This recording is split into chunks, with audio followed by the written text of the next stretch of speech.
How do you feel about being 1-0, Alex? Feel pretty good. Yeah. I'm Feel not good about the gonna. Miami Hurricanes doing it, but it's also Carolina Panthers season, so I'm fully prepared for that to balance out. There you go. I think, and to steal this from Manny Navarro from the Wide Right podcast on The Athletic, he might be right. This might be the best weekend ever for the Canes. Going into the swamp and demolishing Florida, and then to see Florida State end up 0-2 and drop out of the top. Embarrassingly 0-2 by two unranked teams, the ones picked to finish like middle to last of the ACC. Like this felt great. So happy that football season is back until I won't be. But go Canes, the U, Miami. Let's record, man.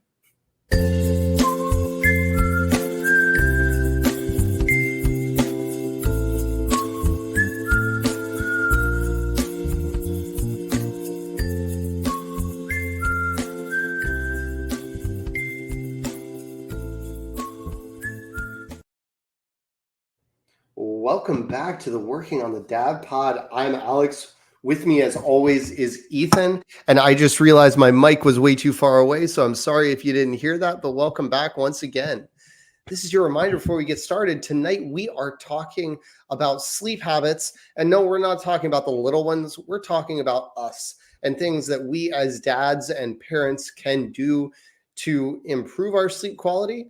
I think kind of like last week, knowing some of the later night chats that Ethan and I have, this is going to be another do as I say, not as I do episode, where we have a lot of room for improvement.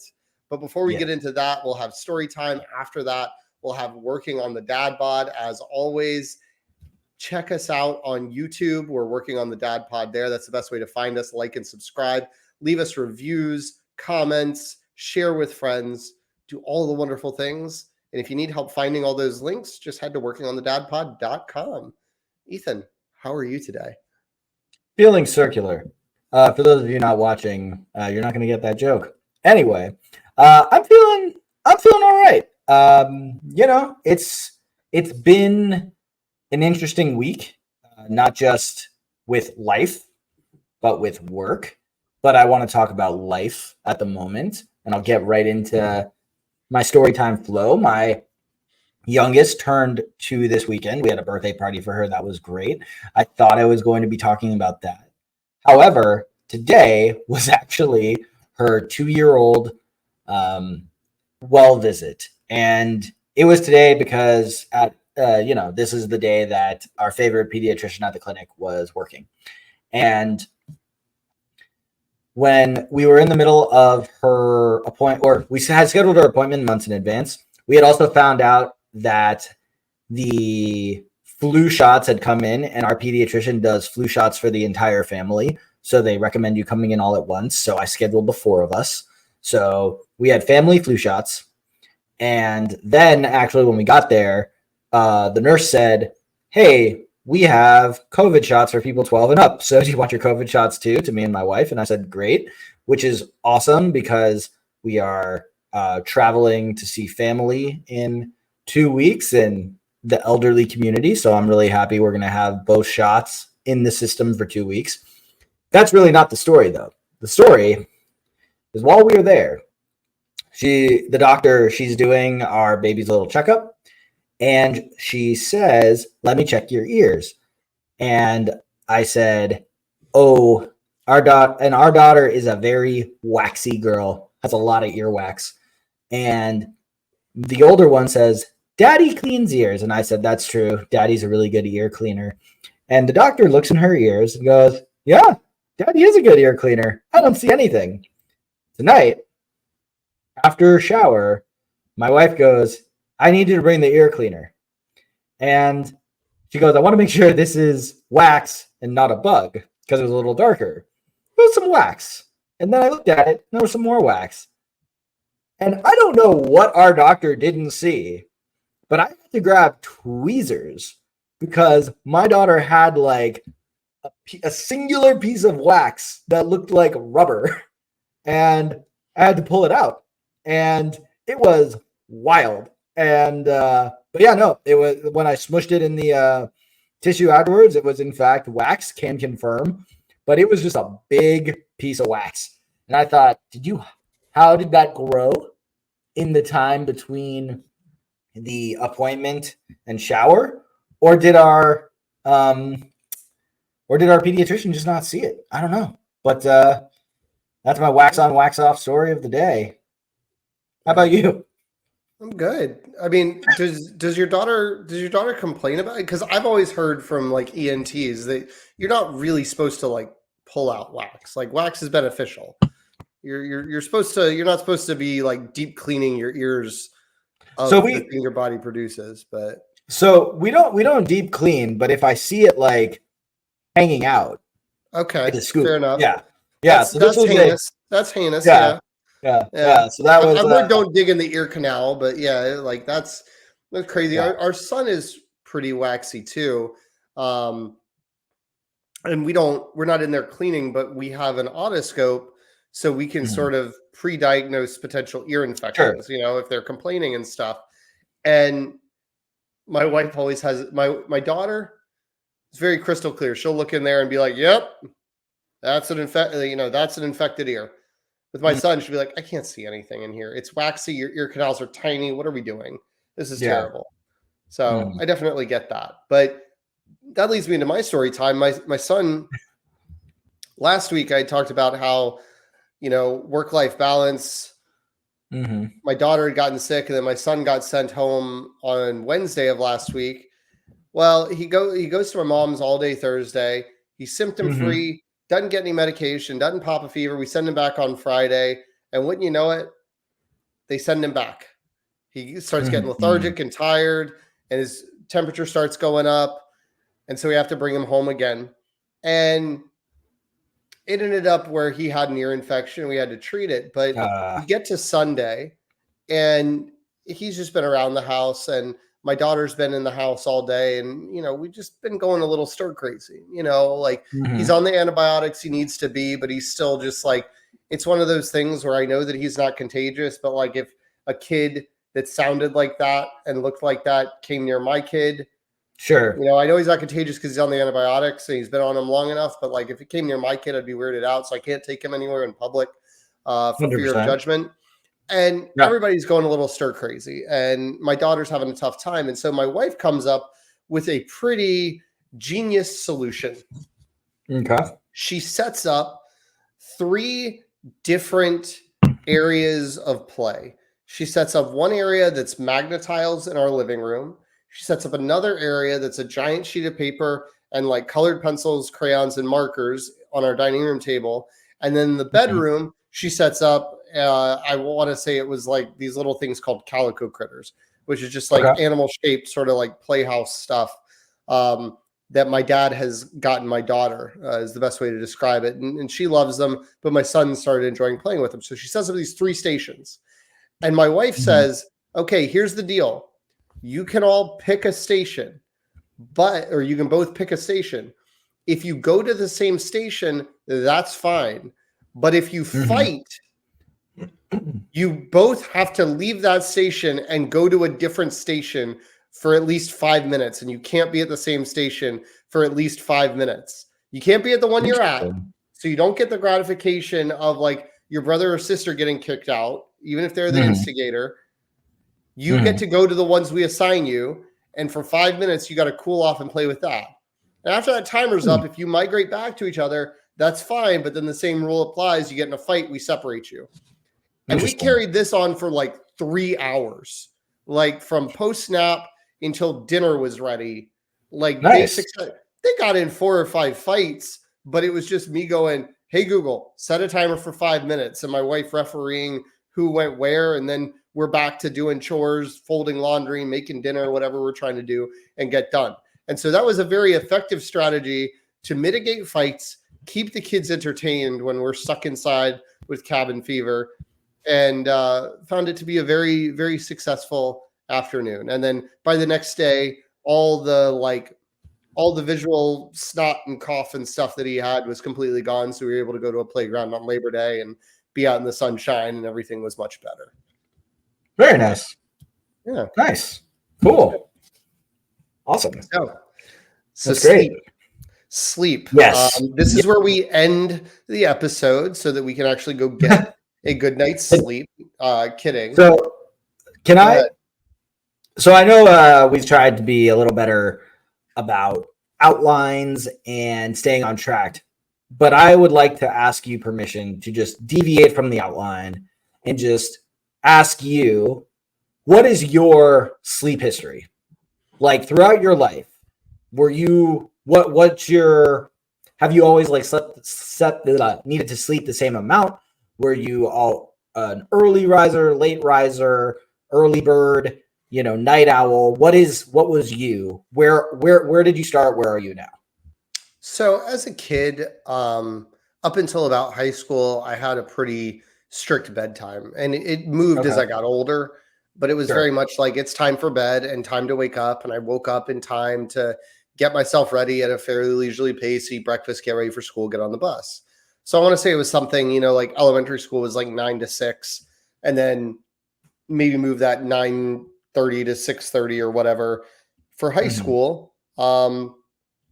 Because all of my schools, whether it was because I had to get on the bus super early, like my middle school bus was this kind of thing where I lived 10 minutes from the school, but I was one of the first stops on the bus route. And then it went further away from the school to come back to the school. And so I had to be out at the bus stop basically at Mhm. the same time for elementary school, middle school, and then driving to high school or getting a ride to high school. High school started fairly early. So I always had roughly the same wake up time.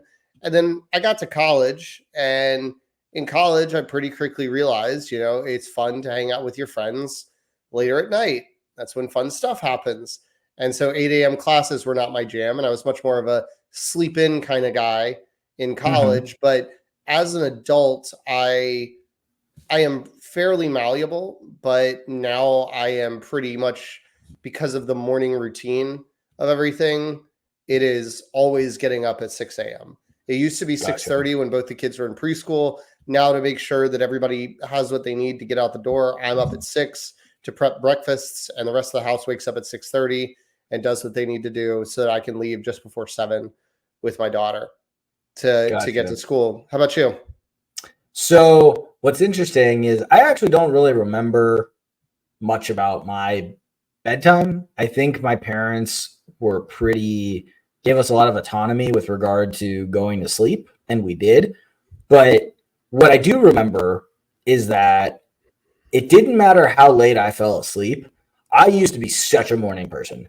My Mhm. father, who I say never adjusted from growing up in New York to living in Los Angeles, he like never changed time zones. He was always up, and I never needed an alarm clock because my dad would always knock on the door, pop his head in, and be like, "Wake up!" I would jump out of bed, happy to start the day. I'd be whistling like figuratively, of course. It was just like I was the best morning person in the world. Get to college, I'm going to assume that the alcohol changed everything, and I lost my ability to be a morning person to the point now where it doesn't matter if I have an early night. It doesn't matter how late I stay up playing video games like an idiot, which I've done way too much in the last month. But I am hitting that snooze button like it is my job. And one time a couple months ago, I did not get the girls to school before 9. And my 5 year old, almost 5 year old, still reminds me about the time she missed morning snack. And I need to be much better about it. But for me, there was a shift in, I used to, again, if right now I'm at the point in my life where if I don't get 6 hours of sleep, and I know that, you're supposed to get closer to 8, or, they say closer to 8. If I don't get at least 6 hours of sleep, I'm a zombie most of the day. But it also doesn't matter for me anymore on how good I am about bedtime for myself. I have lost my ability to be a morning person, and I hope that one day I can get back to morning person status. I will say I've always been a morning person. So when I say I'm pretty malleable, like I can get up and get going because I think my anxiety around not being out the door on time like Okay. motivates me. and gets me where I need to be. Because like if I am not anxious about it, then I am too casual and I'm running late. And so I've usually been pretty good, aside from like college level hangovers, about being able to get up. And I think as a parent, my biggest problem now has been losing the ability to sleep in very regularly. And I don't know if this is because the kids are up and making noise and it wakes me up, or if it's just the idea of like the kids are up, my wife's handling them, even if it's like coordinated. Like we will sometimes talk, and we can get into this a little bit later about the importance of communication with your partner, but we will sometimes coordinate, like on the weekends, be like, which day do you want to sleep in and which day do you want to sleep in? And my wife will pick the sleep in day, and she'll like go till 8:00. And I'll pick the sleep in day, and instead of waking up at 6 or 6:30, like I might toss and turn until 7, and then I'm just like, I shouldn't have stayed up till 1 a.m. projecting that somehow I would sleep till 9, like some magic wand would happen. But I do that, and then I don't really get any of the benefits on either end. But I think to sort of go back to the beginning on this topic of like why it's important, I think this is one of those areas where, you know, kind of like exercising, whether that's, you know, lifting weights really regularly or like running a 5K like you do, or just getting your steps in, like movement's important. Eating healthy is important. Sleep is like one of those baseline health important things that I think everybody inherently knows that you should be getting more sleep. If you don't, this is your PSA. You should probably be getting 7 to 9 hours, depending on your person, your body, and your results, of sleep for a grown adult. The kids need more. So you can look up, you know, the various recommendations from various health organizations on those guidelines for kids in their age. And obviously your kids are going to vary within those ranges themselves. I know my daughter's always been on the lower end for her age range of how much sleep she needs, but it's important. And it's not just important because like, oh yeah, like you really should. It can have dramatic effects on your body, right? Like, especially when you're a new parent, which I think is one of the most times you're very likely to be unintentionally, what I'll call unintentionally sleep deprived, right? Like staying up late and playing video games is a choice. Your infant waking up and needing a lot of diaper changes and needing a lot of attention is not a choice. I mean, it's a choice that you had kids, presumably, but like, you know, not when they wake up, how much sleep you get on an individual basis. And studies have shown, and we'll link some of these studies in the description, but studies show an increase in things like stress and anxiety because it raises your cortisol levels. It increases the chances of depression. It increases the chances of postpartum depression, or if you're suffering from postpartum depression, it can sort of have the inverse correlation of causing you to lose more sleep. And so like stress and sleep are sort of these, have sort of this symbiotic negative relationship on you, where like the more stressed you are, the harder it is to sleep. The less you sleep, the more stressed you get. And it can be a bit of a downward spiral, but that's just sort of why it's important. And then there's a lot of other things where on less big, you know, like if you sleep less, you are more likely to lose focus at work. Even if you're drinking coffee and chugging a ton of caffeine, you are more likely to, it hurts your ability if you're on a weight loss journey, or you're trying to watch your weight, or you're trying to maintain your weight or gain muscle. Like all of those things need sleep for your body's functions to properly regulate. If you are down on sleep and your body is tired, a lot of people probably realize this sometimes, and I think Ethan's even alluded to having this happen to him, and I know it happens to me. You eat more the next day because your body's like, I need energy. And you're not allowing it to sleep. So it's like going for like potato chips and other like quick carbs and things that will boost your energy and your cravings for those kind of things. Like dense high calorie foods are really what can happen there. So there's a lot of effects on that. Yeah. And I want to say, in addition to video games late at night, I'm going to come clean and say, I do everything you're not supposed to do. I am looking at my phone well into the night while I'm on in bed, just catching up on some last minute things that are not important, but I just need to know, did I miss a college football sports story from The Athletic that I could easily read in the morning, but I must Did read somebody now? send a banger tweet, right? Yeah, Like, right. Yeah. I dumbest am thing. doing things. Yeah, I am doing things I should not be doing. And what's funny? One thing I should have mentioned before. I used to hate sleep. And when I say hate sleep, I don't mean the act of sleeping, but the thought of sleeping, because I used to think, well, if I sleep 8 hours a night, I'm missing a third of my life because it's a 24-hour day. Sure. There's so much life to live. And I feel completely different now. So now I'm wondering, am I super depressed? Like, because I just want to go to sleep most of the day. So I'm wondering, what's wrong with me? Do I not like my life?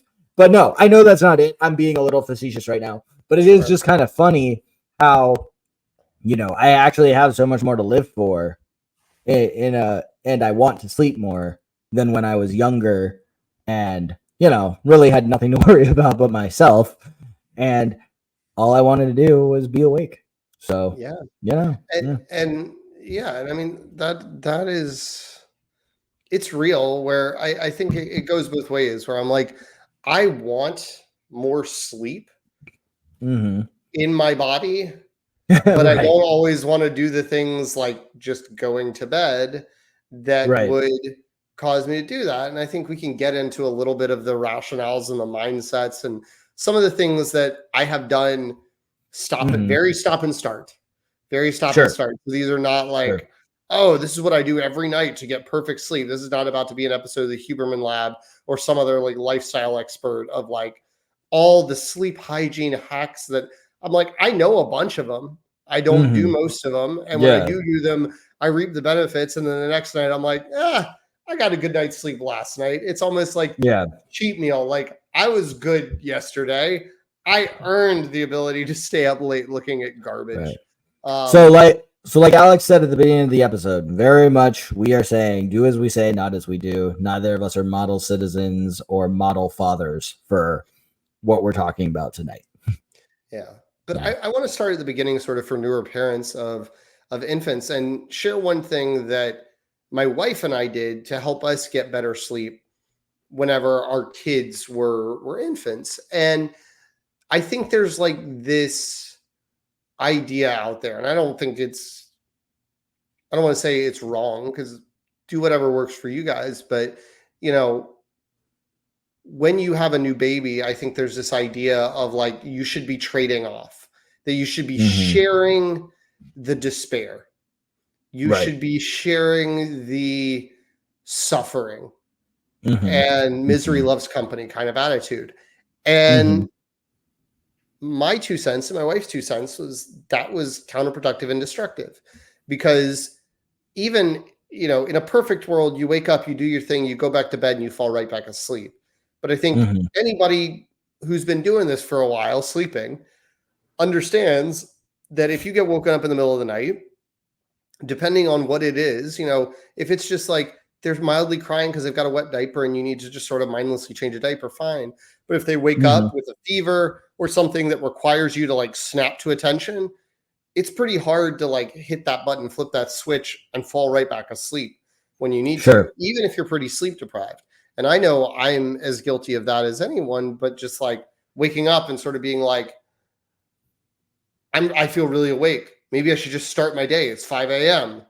And then not doing the thing of like laying there for just 10 minutes and seeing what happens and getting 50 more minutes of sleep, because I'm Mm-hmm. like, oh, I laid here for 2 minutes. The whole hour's wasted.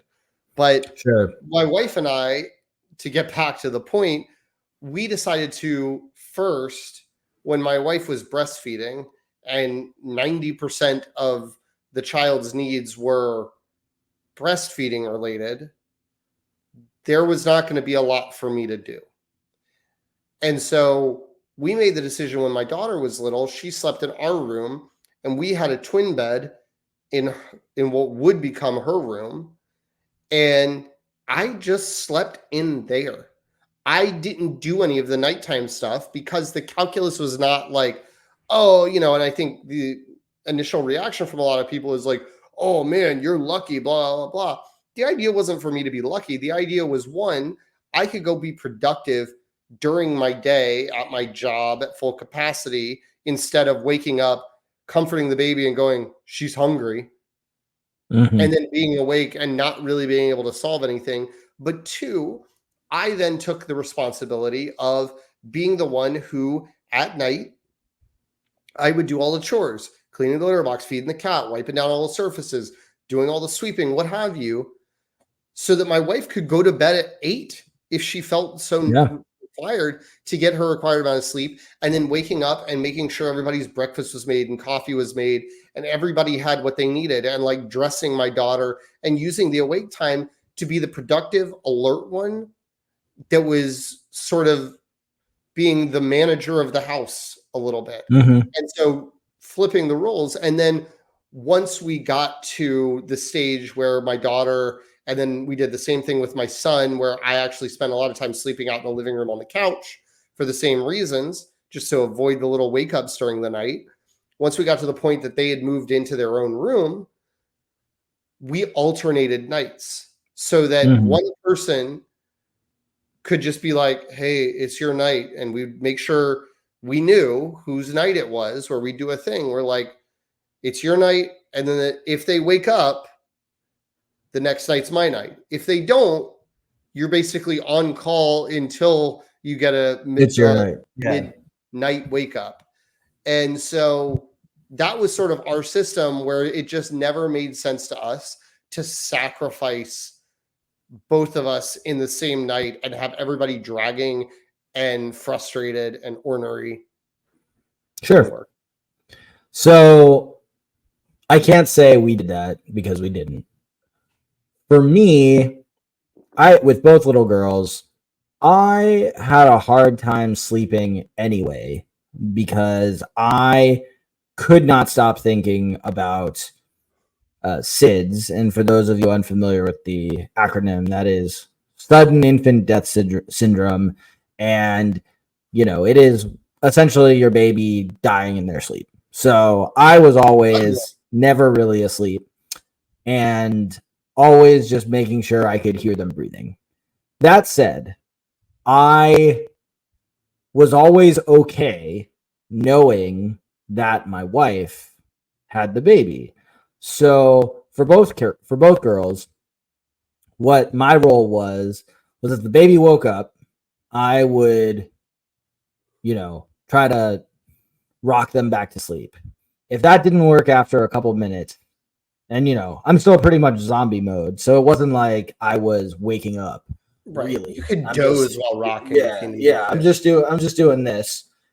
If it got to the point where I said, "Hey, kid's hungry," I would walk the baby to my wife, go back around to the other side of the bed, and I would snooze until the baby was done nursing, and then I would get up and put the baby back if I needed to rock some more. Again, zombie rocking.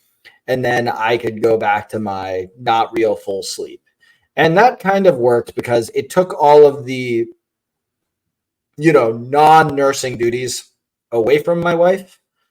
But I also slept best knowing that my wife was holding the kid.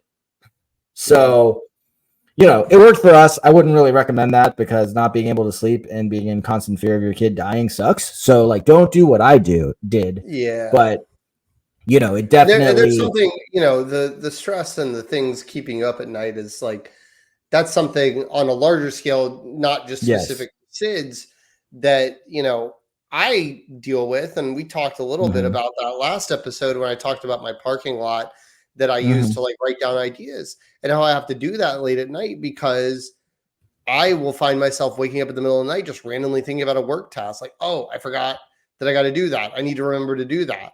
And like not having a mechanism, and sometimes just going out to my computer and doing the thing at like 3 a.m. and then being like, maybe I'll go back to sleep. But then I've started looking at my computer screen and it's all downhill. You're wide awake. Yeah. Yeah. But I think like the tips I would say, if I was going to give somebody advice on what to do that we don't do, we talked about it a little bit at the beginning of the idea of consistency and whether we did or did not practice much of it. Most sleep experts agree that having a consistent bedtime and a consistent wake up time is the best way to build consistent sleep habits. Shocking, I know. It's similar to, again, going to the gym or losing weight. If you systemize things and do things at the same time every day, it's a lot easier to do that and make it routine. And the same thing goes for bed. As Ethan's alluded to, limiting your screen time before bed, using an e-reader like a Kindle that specifically doesn't emit blue light, or using a good old-fashioned book, or doing something else, playing a board game, writing, journaling, something like that can take your mind off of it. There are all other tactics around like blue light filters and blue light glasses and things around screens for the blue light effect, but that's not the only concern there. Part of it is just the dopamine rush. If you're scrolling through Instagram reels or going through social media, watching stuff, like you're getting dopamine hits from being entertained, and it has very little to do with like the blue light. You're just like engrossed in it and losing, get time blindness. And all of a sudden you're like, oh my God, I've been doing this for an hour and a half, and I meant to get up and, wipe down the kitchen counters, start the dishwasher, and you're like, well, crap, it's time for bed. So one thing I have done in the past, I'll probably try to do it tonight now that we're talking about it and try to make it routine, is I just developed one of the other things that I want to do in my life is just improve my flexibility and my mobility and like reverse some of the effects of sitting down in a chair like I do all day. And so one of the ways I've done that is I just develop a short little stretching routine with some things like, a deep squat and some couch stretches, some hamstring stretches, some chest stuff. And it's maybe a 5-minute routine, but I turn off all the lights in the house. I step away from my computer screen. I get into sort of like a yoga breathing mode, and I'm like relaxing, and I do all my stretching with like my eyes closed, and it just sort of calms my nervous system, calms me down. And I can find that it's much easier for me to get to bed and go to sleep. And that's best paired if I do the brain dump parking lot thing, so I get all the things off my mind that might keep me up, but then physically I'm ready to get into bed. And so those have generally helped me, but I don't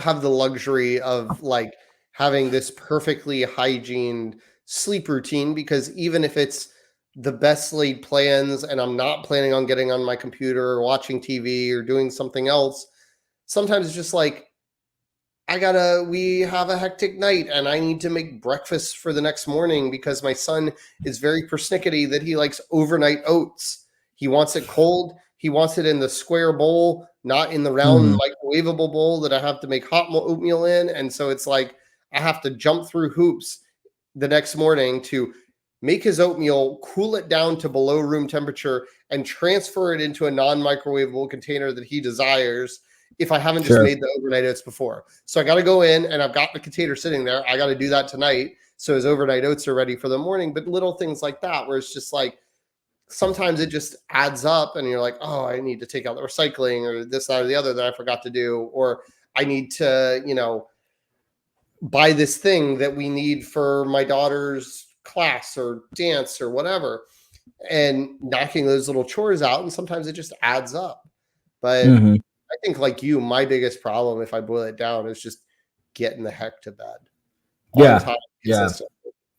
I'm proud of myself. I turned off the video games yesterday at 11:40, and I was physically in bed at 11:47, which is much better than what I've been doing for my late night video games. So I sound like a child right now because I am. This game reinvigorated my youth, and it's clearly for the worse because as I will say, I didn't lose any weight this week, so clearly I need to stop playing video games. Anyway, or at least do jumping jacks every time you get a first down or something. That's a good idea. Yeah. Good. My team's good. Anyway, we're not talking about that. So what is next here? I would say like the mentality, right, of staying up late, just to sort of talk about the idea of staying up late, where I think some of it for me comes from I don't try to use this as a crutch, but I use this as a way to explain a lot of things with my life, my ADHD that I got recently diagnosed with. And so it's still like a puzzle piece to me of like, I'm figuring out how this all fits and how it explains some stuff so that I can then manage it effectively. But one of the things is like having a pretty crappy circadian rhythm. And it very often happens to me where sometimes I will get sleepy at like 8:30, 9 o'clock, but I can't go to bed at that time for the aforementioned reasons of like, I've still got things to knock out. 10 o'clock would be, with a 6 o'clock wake up, would be my 8 hours. And I'm like, I'm going to do stuff. 10 o'clock rolls around and my brain has just been like, nah, it's time to party. Let's go. And then I'm wide awake. So I sometimes run into that issue. But I think aside from that, just that physical thing, there is also a phenomenon that is not unique to me that a lot of parents experience, especially really busy ones who've got a lot going on, where when I think about my day, and I don't think this is a terribly uncommon day, I wake up, I get, like I mentioned, breakfast ready, I get my daughter to school, I walk back, I get my son, I finish getting all my stuff together, my wife's getting my son ready, I take him to the gym. I do the gym, I take him to school. I come back, I work, and then it's immediately into prepping dinner. And after prepping dinner, it's cleaning up and it's bedtime. And then it's chores. And then, and only then, do I have time where I don't feel responsible for anyone else or anything else. And I have the freedom to exercise whatever I want to do, whatever. And it could be the most mind-numbing stuff. It doesn't have to be exciting as, a video game. Like I'll sit there and just watch TV and play solitaire or something just as mindless as that, because I'm like, this is me time and I'm in control. And like, I don't want to I don't want to just do this for 30 minutes. I want to do this for a couple hours to feel some semblance of control. And as we've talked about before in mental health and taking time for yourself episodes, like that is not the most constructive way to accomplish what you're trying to accomplish, to sort of fight the burnout that you're feeling. But it is empowering to be like, this is me time that no one can take away from me. And the only person that is getting punished by this is myself. And I was going to say the same. I was going to say the same thing. Nighttime is really the time that, whether it's on my own or my wife and I, it's really the only time we have where we're not responsible for anything other than ourselves. And again, that's not even always the case. Depending on what we're watching, we might not even be fully committed. When we're watching, the Bachelor or the Bachelorette, I'm also usually, scrolling through Twitter or X, reading through some of that stuff. My wife is usually like doing the same thing on Instagram or TikTok, but in the moments where we're watching, scripted drama or scripted comedy or something new that I haven't seen before, that is when we are actually like invested in the TV. But, last night, my wife was tired. She said she was going to bed early. And I just thought, this is my time. Let me just play some video games. And again, I did better at going to bed early than before. But just like you, that's the moment. And I don't think this is, uncommon for dads or parents in general to utilize the night for their own time. I will say, it didn't really benefit me just timing wise, but there are some, older dads who told me, before I had my first kid, said, make sure your video game system is ready. And my thought was, why? I'm going to have so much responsibility. And it said, when you're up in the middle of the night, when the kid's up in the middle of the night and they can't sleep, you want them resting on your chest, falling asleep. You're just playing video games with the music off or with the sound off, and they're sleeping facing you. And I thought, wow, that sounds cool. But there's actually some truth to some of that. Some of the best moments some of the best me times I've had have been, with sleeping kid in my arms. Because if that's how they're gonna sleep, I've got these AirPods. I've had other headphones. I'm not against being on my phone while I'm holding my kid, because as wonderful as it can also sometimes be equally wonderful and dead time, Yeah. you know. So I'm not afraid to admit that. It's great to have a sleeping baby in your arms, 100%. But it's also can be a waste of time. Yeah, So yeah, exactly. Exactly. a waste of productive time. Yeah. So there were plenty of times where I'm, watching a TV show on my phone with a kid sleeping on me. So, there's, I don't want to say ways to work around parenting, but there are ways to, multitask and, so. And I would say, like, when, you know, just to sort of circle back a little bit on the communication aspect we were talking about with infants, but and we talked about a little bit with my wife and I sleeping in, but just communicating with each other how we're Mhm. feeling, how much sleep we got, how we're doing on our tiredness meter. I'm way worse at this than my wife. My wife will tell me Mhm. how bad I was snoring, that one of the kids came in the middle of the night, like needing some BS because like one of the Mhm. two water bottles that my son has to have two water bottles on his nightstand. And if one Okay. of them is empty, that's a problem. Like he can't just Sure. go to the other one. They both have to have No. sufficient amount of water for him. And so like he might come in, daughter might come in with something, and she'll be like, "Yeah." And then when they came in at 3 a.m., and I'll be like, "Oh, yeah, that thing that definitely I totally knew happened right before now, Mhm. like because I just Mhm. slept like the dead through it." She'll tell me all those things. If I have that happen in the middle of the night, like it'll come up at dinner time the next day where I'll be like, "Yeah, they woke me up and blah blah blah blah." And she's like, "You didn't tell me that." I was like, "What are you gonna do Oh about it?" man. It's yeah. She has no problem telling me when I sleep through the kids waking up at night, but the moment I bring it up, oh man, how dare I? How dare I talk I about how don't get the the mother slept through? yeah, I never get a how dare I. I get a Yeah. like, oh, you didn't tell me, and it's more from a place of concern. But Mhm.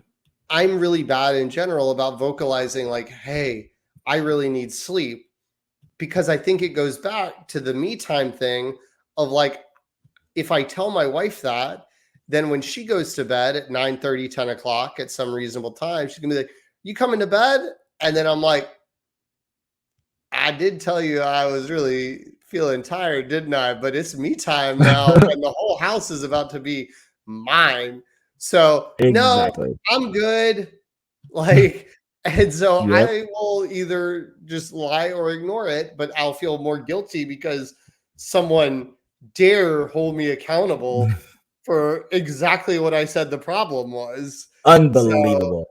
yeah, I go through that. But I think communicating, when I do communicate, it also can help us sort of go, okay, I need to do this. And luckily, our daughter doesn't nap anymore. But as we've mentioned before in other episodes, when her brother naps and she's home on the weekends, we let her do a few episodes of something or a feature length film for about an hour and a half while her brother's napping to keep her entertained and allow us to do other things around the house.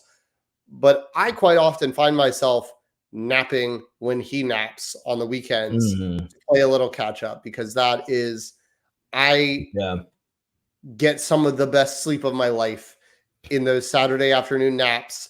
But you will not find a crankier Ebenezer Scrooge SOB than when my daughter comes in right after I fall asleep and being like, "Dad, where's my water bottle? Is it in your backpack from Friday and you haven't moved it?" "I don't know. I didn't look." "Well, that's crazy because it's right by the couch you're sitting on, and you walked all the way across the house and woke me up." And like, I definitely have snapped a couple of Yeah. times. Like, how dare you? This is cruel and inhumane behavior to wake someone up. Yeah. But yeah, So I will say, you know, maybe so on Saturdays and Sundays, it at least so on Saturdays and Sundays when the girls are both napping, even if my older one ends up just doing quiet time. But for the most part, they're in their room from 1 to 4 p.m. roughly that timeline. And my wife will usually try to nap, and she'll always say, like, I can nap too. But part of me feels guilty that one of us should be awake to do something. And granted, I use that time very unproductively, even though I say that's the reason I'm going to stay up. But I'd say maybe once every 3 months, I just say, you know what? I'm napping today. And I do way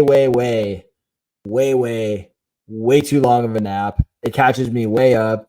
I end up being so useless by the time I wake up, where any plans I had to cook dinner or do anything, it's so awful for everybody else. But I feel so great when it happens because it really does rejuvenate me. But maybe I should be a little more consistent, Yeah.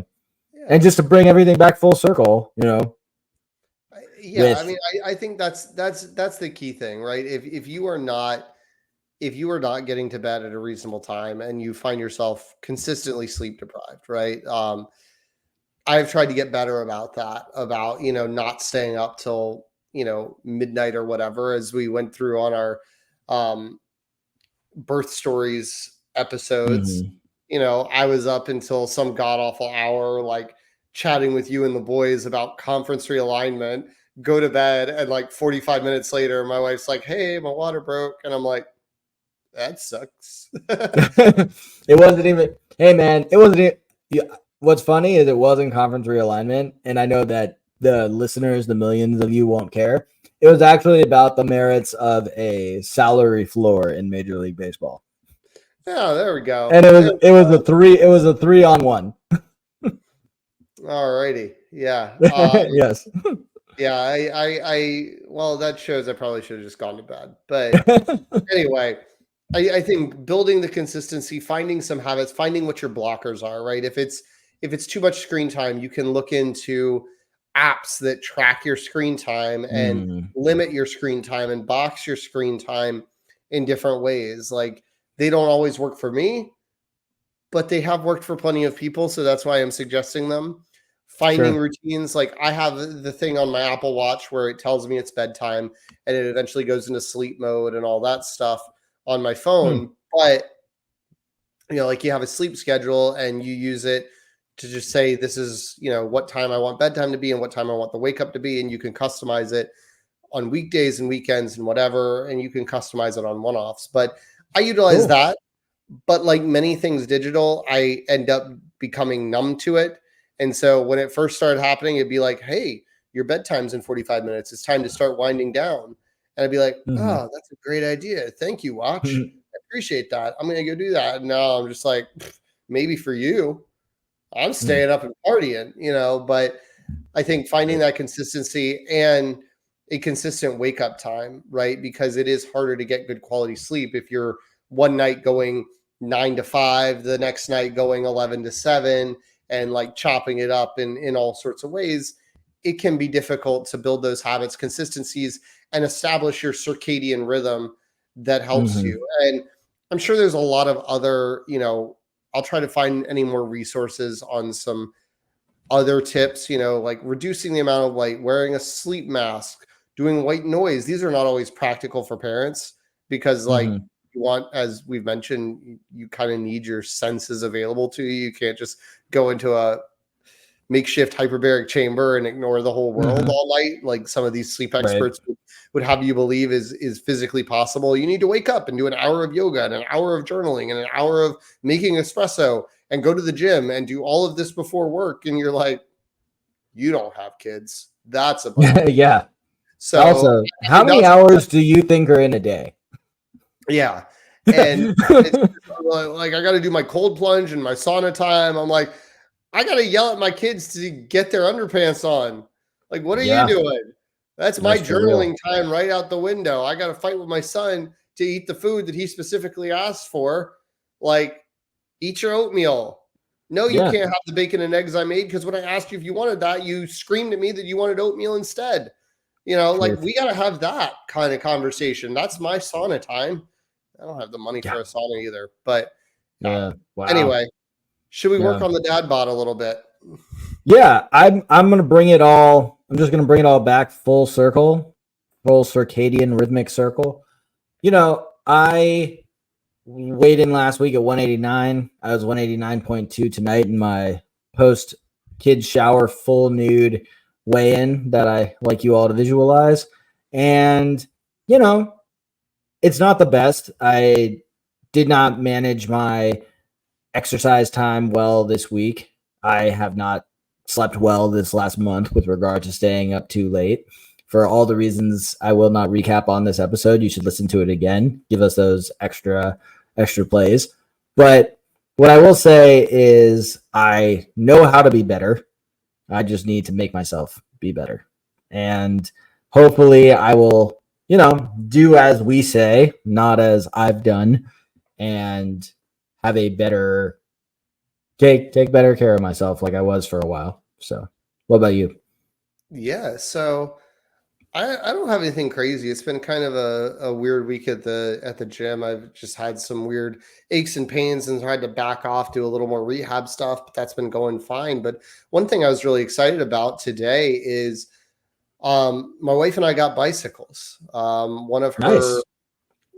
Two of her clients are moving out of town, two of her personal training clients, and they just don't want to take all their stuff with them. And they had a couple nice beach cruiser bikes that we were able to get off of them. And so I'm pretty excited because either starting tomorrow or within the next few school days or whatever, I'm going to start riding my bike with my daughter to school because she has gotten faster and faster to the point where me walking means she goes well ahead of me or I can jog. And it's Florida, and I don't feel like being a sweaty puddle. Go ahead. How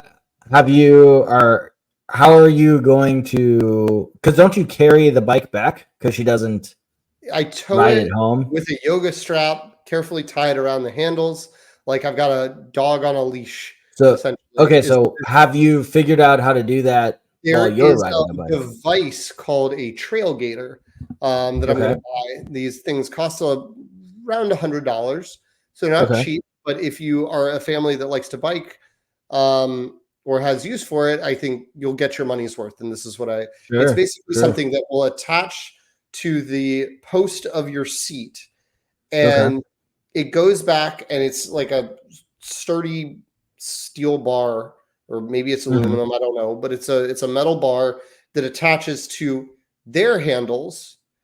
The angle is such that it lifts their front wheels 3 to 5 inches off the ground, and their back wheel rolls. These are made originally for like mountain bikers, so that when you're out on the trail with your kids and they get tired, the angle is not so steep. They can still sit on the bike and you could drag the bike behind. But because it's not flexible like a bungee cord or some sort of rope thing, you're not worried about it swinging all over the place. It just stays right in line behind you. And so my plan is to invest in one of these. That's why I say in the next couple of days, like the bike I have needs tires. So that's option one. That's the high-tech solution. The other solution is just lock her bike up and then drive by the school later and throw it in the back of the car.